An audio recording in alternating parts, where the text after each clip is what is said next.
Good afternoon, everybody. Again, my name is Charles Rather, managing partner here at AmLaw Group, and today we wanted to talk about EB1A and how do you prove extraordinary ability. Now, of course, all of our mothers think we're extraordinary from birth, but for USCIS's purposes, we've got to go a little bit beyond that. So clients often ask us, what do I have to really prove to show that I'm extraordinary and qualify for the EB1A category? Again, this is Charles Rather, and if you find any of this material helpful, beneficial, please sign up for our channel, subscribe to that, even better yet. If you have any questions, please leave your comments and questions in the commentary, and we'll try to get back to you as soon as possible. Anyway, getting back to our topic about EB1A and extraordinary ability. Oftentimes it turns out things aren't quite as difficult as clients often think in order to prove extraordinary ability.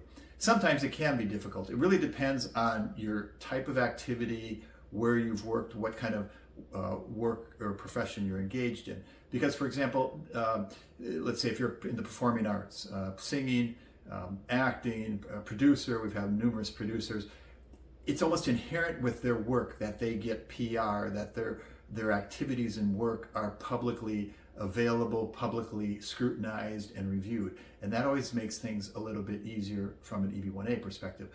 If, by contrast, you're a very skilled professional, engineer, maybe a software developer, maybe even an attorney, you might have very valuable skills and have some very good talent, but it's not necessarily recognized because you're kind of working behind the scenes. You're not receiving that public recognition that somebody in another sector might easily receive or get without even having to do much work. So again, the first task is looking at the profession, the occupation of the person, and that sometimes can make things a little bit easier. But if we just take an average case of, how do you prove extraordinary ability? I'm sure you're all aware you can go on USCIS's website or even our website where we have a list of the criteria, and you have to satisfy 3 of those criteria. And those criteria include such things as showing you have a high salary, showing that you've written numerous articles, generally scientific articles, but not necessarily, that have been widely cited, having articles written about you very often, receiving awards of some sort. So again, it all really depends on the type of awards, the type of articles that were written about you, the size and importance of your contribution to the sector. That's also a very important criteria where we have to show your impact on the sector or your area of endeavor. And that's usually done by getting recommendation letters. So it's a combination of all these factors that we put together. And so the answer is there's no one silver bullet that will solve everything and show that you have extraordinary abilities. And at the same time, there's a number of factors that go into it. And if you're missing 1 or 2, generally, it's not a problem if we can compensate for it with some other factors. So again, let's take the example of salary. What salary is considered very high to reflect extraordinary abilities? The first thing is we have to get official statistics from your home country, where you're from. Getting survey salaries done by private companies is almost inevitably always rejected by USCIS. They want to get government statistics. And sometimes that's problematic because in your particular country, they might not keep those statistics, or they might not have statistics for your specific occupation. And that's often a problem as well. So, but generally we can get around that if we have some government statistics and we can show for this particular occupation or something very similar to it, average salary is X dollars. How much higher you should be than the average? There's no clear and fast rule about this.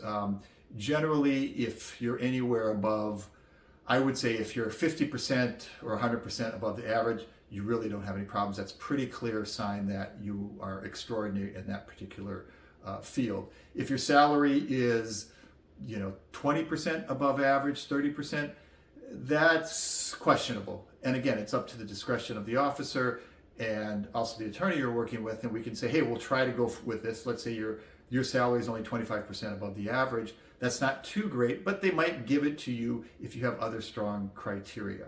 So again, there's a lot of that's involving human discretion, the human factor as we say it, how the actual officer will review and interpret these things, and that's something that's completely beyond our control. So that's one example with salary. Another important category is showing your role or contribution to the field, and that's usually proven by having recommendation letters.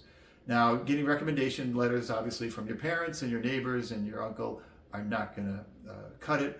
But if you can get recommendation letters from very well-known authorities, then obviously that positively affects your chances.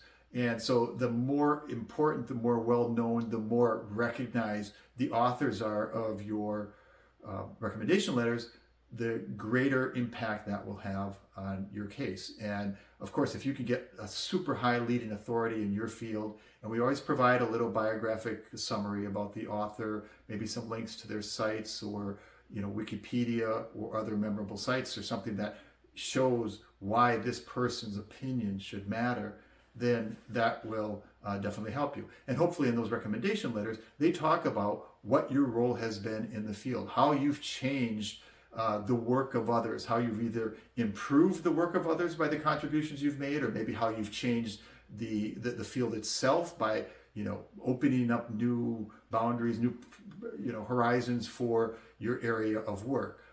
And generally, obviously, since these are people you presumably know, they're going to be willing to write pretty profusely and positively about their experiences with you. And so hopefully that will be a way that you can also prove your extraordinary ability.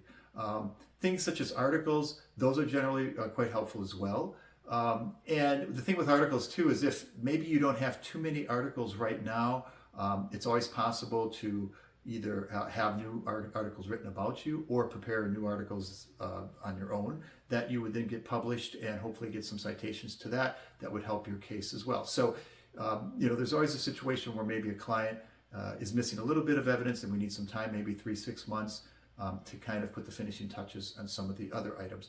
So in summary, to be extraordinary, yes, it's important, but you certainly do not have to be at the level of Nobel Prize winner or even something at that level. If you can meet some of the criteria, and actually in one way that's an advantage of the EB1A, it's very, relatively speaking, very objective in terms of there's a set of criteria. You have to qualify for 3 of them. If you qualify for 3 of them, most likely you will get approved. I just have to put a caveat in there, most likely, because it's not automatic. You have to meet those 3, but then there's the balancing test that the officer applies at the end. And we've had some challenges lately where they might say, yeah, you met all 3 criteria, but we still don't think that you've really shown that you're extraordinary in the field. Like I said, we've gotten a little bit of pushback lately on that in some cases. I think in all those cases where the officer objected on those grounds, we were able to overcome them. We just had to provide some additional evidence or information. But generally, as a general rule, if you can meet 3 of those criteria, you should qualify as being exceptional, extraordinary, and get the EB1A. If this was helpful, again, please subscribe to our channel. And better yet, if you think you have a good case or you're not sure, please reach out to us so that we can do an analysis of your case and give you guidance on how to best proceed.